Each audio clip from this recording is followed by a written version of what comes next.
blade. And if he want to cut the vegetables, he'll put that blade. എന്ത് ചെയ്യാണ്? Blade മാറ്റി ഇടുകയാണ്. ഞാൻ ബ്ലേഡ് ഇല്ലാത്തൊരു മിക്സി പോലിരിക്കാൻ എൻ്റെ ആഗ്രഹം. അപ്പൊ എന്റെ ബ്ലേഡ് ഞാൻ അതിനെ തിട്ടേക്കുകയാണെങ്കിൽ എന്താണ്? അതിന്റെ മണ്ടയ്ക്ക് മറ്റൊരു ബ്ലേഡ് ഇടാൻ പറ്റത്തില്ല. The best way is to empty yourself and keep yourself as a person without a mixie, without a blade. And then certainly God will put exactly the blade that God, that will fit for the mission that is upon you. നമ്മുടെ മേൽ ദൈവം നൽകിയിരിക്കുന്ന ദൗത്യം നിർവഹിക്കാൻ ആവശ്യമായ blade അന്നേരം കർത്താവ് തരും. എനിക്ക് പാട്ട് പാടാൻ ഒരു കഴിവില്ലെങ്കിലും ദൈവം എന്നെ പാട്ടുകാരനാക്കണമെന്ന് ഉദ്ദേശിച്ചു കഴിഞ്ഞാൽ അതാണ് ദൈവം എനിക്ക് തന്നിരിക്കുന്ന മിനിസ്ട്രി എങ്കിൽ naturally God will put that blade. അത് ചെയ്യും കർത്താവ്. നോർത്ത് ഇന്ത്യയിലൊക്കെ വന്ന് ഭാഷ പഠനത്തിനൊക്കെ ഒന്നും അറിയാൻ വയ്യാത്ത എത്രയോ പേര് ഇൻ ഫ്യൂ മന്ത്സ് അവരുടെ ലോക്കൽ ഭാഷയൊക്കെ സംസാരിക്കുന്നുണ്ട്. ഞാൻ വരണ്ടു പോയിട്ടുണ്ട്. മൈ ബ്രദർ, എന്റെ വൈഫിന്റെ അനിയത്തിയും ഭർത്താവും ദേവർ ഇൻ ദുബായ്. ഇവർ രണ്ടുപേരും ജോലി ചെയ്തുകൊണ്ടിരിക്കുകയായിരുന്നു. And God called them to be in Orissa. അവരോട് പോയി ആദ്യത്തെ കുറച്ച് നാളുകൾ they struggle and in few years they started reading and writing Oriya. And now they have a church. Almost, I think more than 100 Oriya people come to their church in few years. Even 100 വിശ്വാസികൾ എന്ന് പറഞ്ഞു കഴിഞ്ഞാൽ completely Oriya speaking. And even Mercy, my wife's sister, she has translated many of the Malayalam songs into Oriya. കർത്താവ് എന്താണ് അവരുടെ gift എന്ന് പറഞ്ഞാൽ that is given, that is ദിവ്യാത്മാവിനാൽ നിറയ്ക്കുക എന്ന് പറയുന്നത് അതാണ്. When you are filled with the Holy Spirit, then certainly what all things God wants you to do, God will put that blade and you will certainly have that ability. അത് ability എന്ന് പറഞ്ഞാൽ നമ്മളുടെ അല്ല, യഹോവ നമ്മളോട് കൂടെ ഉണ്ടെന്നുള്ളതാണ്. 1 ശമൂവേൽ 16 അധ്യായം അതിന്റെ 18 വാക്യത്തിൽ ശമൂവേലിനെ കുറിച്ച് പറയുന്ന ഭാഗം കൂടെ വായിച്ചുകൊണ്ട് ഞാൻ എന്റെ വാക്കുകൾ അവസാനിപ്പിക്കുകയാണ്. 1 ശമൂവേൽ 16 അധ്യായം അതിന്റെ 18 വാക്യമായി.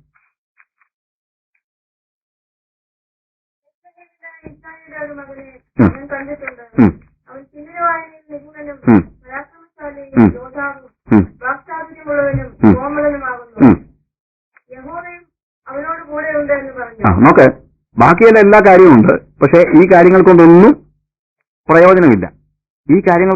അവസാനം എഴുതിയിരിക്കുക യഹോവയും അവനോട് കൂടെ ഉണ്ട്. ആ യഹോവയും അവനോട് കൂടെ ഉണ്ടെന്നുള്ളതാണ് ദാറ്റ് മേക്സ് എ ഡിഫറൻസ്. അതാണ് വ്യത്യാസം ഉണ്ടാക്കുന്നത്. ബാക്കിയുള്ള കാര്യങ്ങളൊന്നും ഒരു വിഷയമേ അല്ല. എന്നാൽ യഹോവയും അവനോട് കൂടെ ഉണ്ട് എന്ന ഒരൊറ്റ വാക്കുകൊണ്ട് എല്ലാ കാര്യങ്ങളും ഡിഫറന്റ് ആവുകയാണ്. എല്ലാ കാര്യങ്ങളും അതാണ് നമ്മളെ വ്യത്യസ്തരാക്കുന്നത്. കർത്താവ് എന്താ പറയുന്നത്? നിങ്ങൾ സകല ജാതികളോട് സുവിശേഷം അറിയിക്കുക, ഞാനോ ലോകാവസാനത്തോളം നിങ്ങളോട് കൂടെ ഉണ്ട്. ഇല്ലാതെ നമ്മൾ പോയാൽ ഒരു പ്രയോജനവുമില്ല. ജെറമ്യായോട് കർത്താവ് പറയാണ്, അവരെ നീ ഭയപ്പെടേണ്ട കാര്യമില്ല, ഐ ആം വിത്ത് യു, ഞാൻ നിന്നോട് കൂടെ ഉണ്ട്, ഞാൻ നിന്നോട് കൂടെ ഇരിക്കും. ഒരു divine presence. And that makes a difference. മോശയോട് എന്താ കർത്താവ് പറയുന്നത്? നമ്മൾ ഇന്നലെ വായിച്ചു. എന്താണ് മോശ പറഞ്ഞു? എനിക്ക് ഫറവോന്റെ മുമ്പിൽ നിൽക്കാൻ കഴിവില്ല. മോശയോട് കർത്താവ് എന്ത് പറഞ്ഞു? ഡോണ്ട് വറി അബൌട്ട് ഇറ്റ്, ഞാൻ നിന്നോട് കൂടെ ഇരിക്കും. നമുക്ക് നമ്മുടെ കണ്ണുകളെ അടയ്ക്കാം.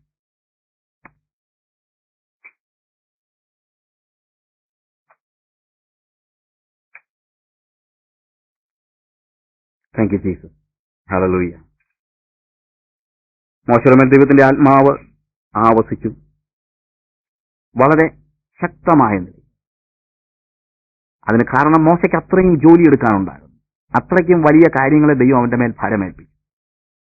അവൻ പറഞ്ഞു, എനിക്ക് താങ്ങാൻ വയ്യ. കർത്താവ് പറഞ്ഞു, നിനക്ക് താങ്ങാനുള്ള ശക്തി ഞാൻ തന്നിട്ടുണ്ട്. ഇനി നീ വഴക്കുണ്ടാക്കുകയാണെങ്കിൽ ഞാൻ വേറെ 70 പേർക്ക് നിന്റെ ആത്മാവിനെ എടുത്തു കൊടുക്കാം.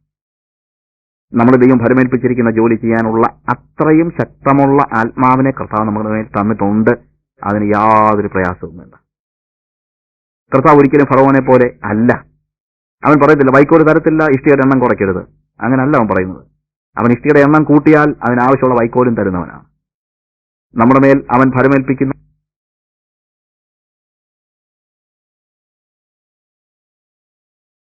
അത് നമ്മുടെ ജീവിതത്തിൽ സംഭവിക്കും.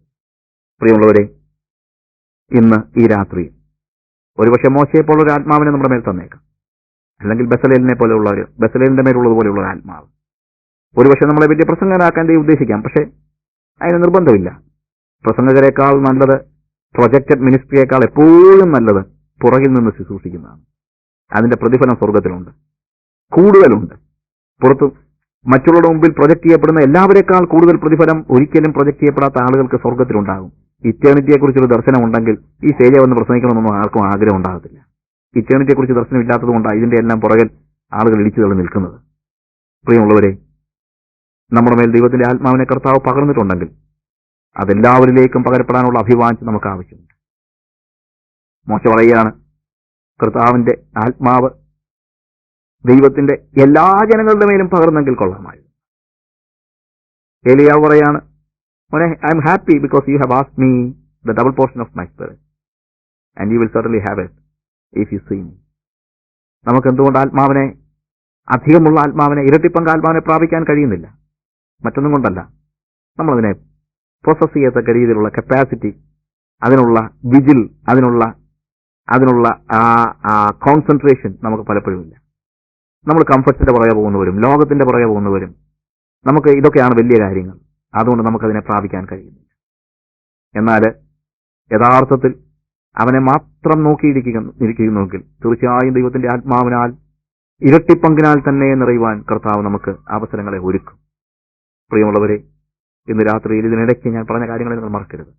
അവന്റെ മുന്തിരിത്തോട്ടം വളരെ വിശാലമായി കിടക്കുന്നു. അവിടെ അധ്വാനിക്കാൻ ആളില്ല.